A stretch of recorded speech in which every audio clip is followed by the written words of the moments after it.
Jerome Powell refused Europe's $2.4 trillion demand. 89 seconds later, dollar crashed globally. In exactly 89 seconds, $2.4 trillion would vanish from global markets. I didn't flinch. I didn't negotiate. I said no.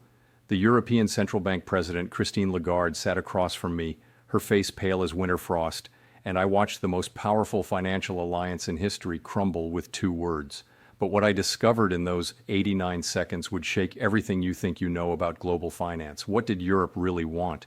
Why did they need America's help so desperately? And what happens when the person controlling the world's reserve currency refuses to save an entire continent?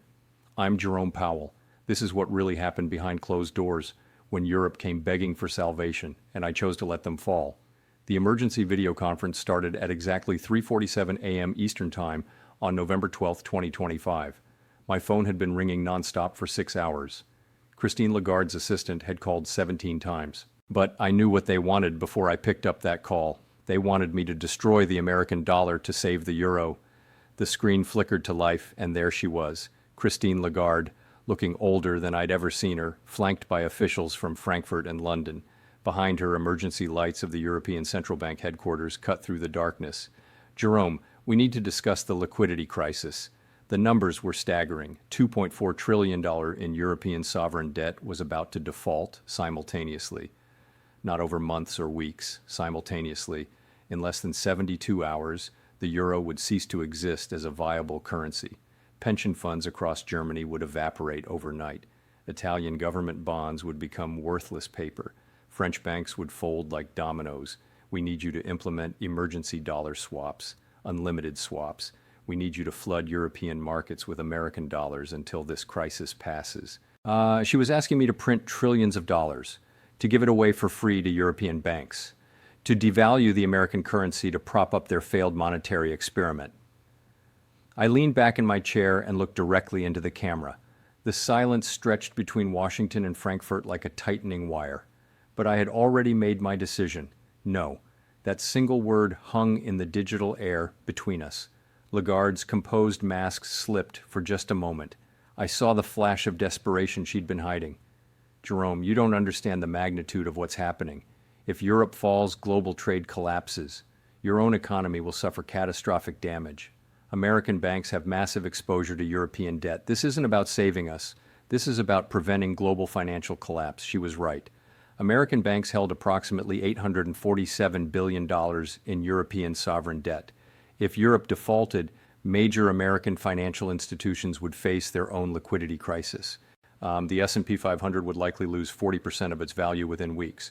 But what Lagarde didn't understand was that I had seen this moment coming for years. Ever since the European Union decided to pursue aggressive climate policies without considering the financial consequences. Christine, the Federal Reserve exists to serve the American people, not to subsidize European fiscal irresponsibility. Your crisis was created by your choices, your green energy mandates that crippled industrial productivity, your debt-financed social programs that ignored mathematical reality. America will not print money to pay for Europe's mistakes. The video conference room in Frankfurt erupted. Someone handed Lagarde a tablet with real-time market data. Her face went white as she read the numbers. Jerome, European markets are already in freefall based on rumors of this conversation. The euro has lost 12% of its value in the last hour. You're watching the destruction of the world's second largest economy in real time. I understood perfectly. At exactly 3:49 a.m., 89 seconds after I had said no, something unprecedented happened in global financial markets. The algorithmic trading systems that govern modern finance processed my refusal and began executing pre-programmed crisis protocols. Automated selling triggered more automated selling. The cascade effect was instantaneous and devastating. The euro plummeted 18% against the dollar in those 89 seconds. European bank stocks lost an average of 31% of their value before trading could be halted.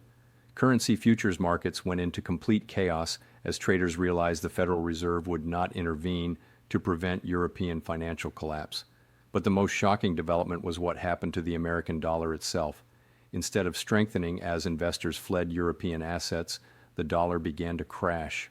Within those 89 seconds, the dollar lost 7% of its value against the Chinese yuan, 9% against the Japanese yen, and 11% against gold. American Treasury futures went into free fall. The Dow Jones Industrial Average dropped 1,847 points. But the most important call came from an unexpected source.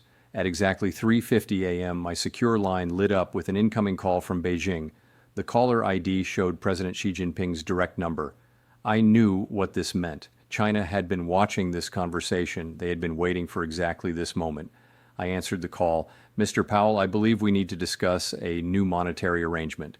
His English was perfect, his tone measured. "While you have been focused on European problems, we have been preparing solutions. The yuan-based trade settlement system we discussed last year. Now might be the appropriate time to accelerate that timeline." He was offering me a deal. China would step in to provide the liquidity Europe needed, but only if America agreed to fundamental changes in how global trade was conducted. Changes that would diminish the dollar's role as the world's reserve currency. Changes that would shift the balance of global financial power eastward for the first time since World War II. The video conference with Europe was still active. Lagarde and her team were watching the global financial system convulse in real time. European bond yields were spiking to levels that hadn't been seen since the sovereign debt crisis of 2010. President Xi continued, "We are prepared to offer Europe the liquidity they need through our Belt and Road financial mechanisms. We are prepared to denominate that assistance in yuan rather than dollars. We are prepared to create a new international monetary system that does not depend on American cooperation." China wasn't just offering to rescue Europe. They were offering to replace America as the financial backbone of the Western world. Every dollar-denominated transaction would be forced to adapt to a new reality where Chinese yuan provided global financial stability. The numbers were getting worse by the minute. European pension funds were triggering automatic liquidation protocols. The European banking system was experiencing a bank run happening at the speed of light across fiber optic cables connecting every major financial center on the planet. But here's what none of them understood about me. I had spent decades studying the 1971 Nixon shock when America unilaterally ended the Bretton Woods Agreement. I understood that sometimes, to preserve long-term stability, you have to allow short-term chaos. At exactly 3:52 a.m., I made a decision that would reshape global finance for the next generation. I opened a conference call that connected Washington, Frankfurt, and Beijing simultaneously. For the first time in modern financial history, the leaders of the world's three largest economies were in direct negotiation during an active crisis. Christine, President Xi, I think it's time we discuss the future of international monetary cooperation without the pretense of crisis management. What I'm about to propose will either stabilize global markets permanently or create a new form of financial warfare. The Chinese president spoke first. "We are listening, Mr. Powell." Lagarde's voice was barely a whisper.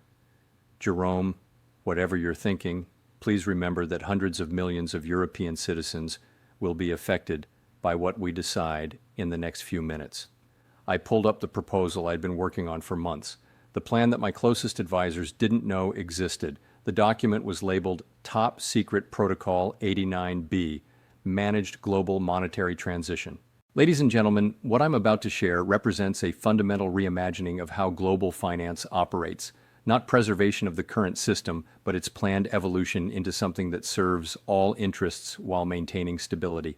The plan was elegant. America would provide limited emergency dollar swaps to Europe, but only as part of a larger framework that established formal cooperation protocols between the Federal Reserve, the European Central Bank, and the People's Bank of China. For Europe, this meant access to emergency dollar liquidity, but with strict conditions on fiscal policy and debt management, no more unlimited sovereign spending financed by central bank money printing. For China, this meant formal recognition of the yuan as a legitimate reserve currency, but within a framework that prevented currency manipulation. For America, this meant maintaining the dollar's primary role in global finance while sharing some responsibilities of monetary leadership. President Xi was quiet for nearly 30 seconds, calculating implications. When he spoke, his tone had changed completely.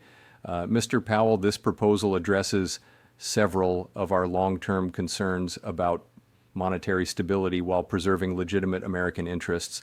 We would be willing to discuss implementation details."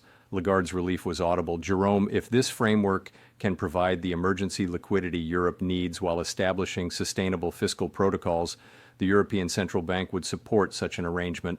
Then came the complication I had been expecting. My secure phone line began buzzing with incoming calls from Treasury Secretary Janet Yellen, and congressional leaders. At exactly 4:17 a.m., 30 minutes after the original 89-second deadline that triggered global market chaos, we reached an agreement that no economist had ever imagined possible. The Emergency Global Monetary Stability Protocol would provide $850 billion in immediate dollar swaps to prevent European sovereign defaults. In exchange, Europe would implement binding fiscal responsibility measures and accept ongoing International Monetary Fund oversight. China would contribute $1.2 trillion in emergency lending to European banks, denominated in yuan, but convertible to dollars at fixed exchange rates. This would establish the yuan as a legitimate international reserve currency while maintaining dollar dominance. The immediate market response was extraordinary. European markets began recovering within minutes of the announcement. The euro stabilized and actually gained 4% against major currencies as investors realized that the crisis had created stronger institutional frameworks rather than destroying existing ones. The dollar resumed its role as the ultimate safe haven asset, but now with explicit backing from Chinese and European monetary authorities. American stock futures reversed their earlier losses and began climbing. 3 months later, financial historians were calling it the Brussels moment, the first successful example of real-time international monetary crisis management in the digital age. European economies had not only avoided collapse but were experiencing renewed growth as fiscal discipline measures restored investor confidence. American monetary leadership had been preserved and actually strengthened. What I learned during those 89 seconds changed my understanding of power itself. Real power isn't the ability to impose your will on others. Real power is the ability to create frameworks where everyone's legitimate interests can be served while maintaining your own position of influence. The $2.4 trillion that Europe thought they needed became $850 billion they actually received, but within a framework that made future crises less likely. The 89 seconds that started with my refusal to provide unlimited assistance ended with the creation of new international institutions that strengthened rather than weakened American financial influence. Sometimes the most important word in global finance isn't yes, sometimes it's no. But sometimes the most powerful no creates the conditions for a better yes.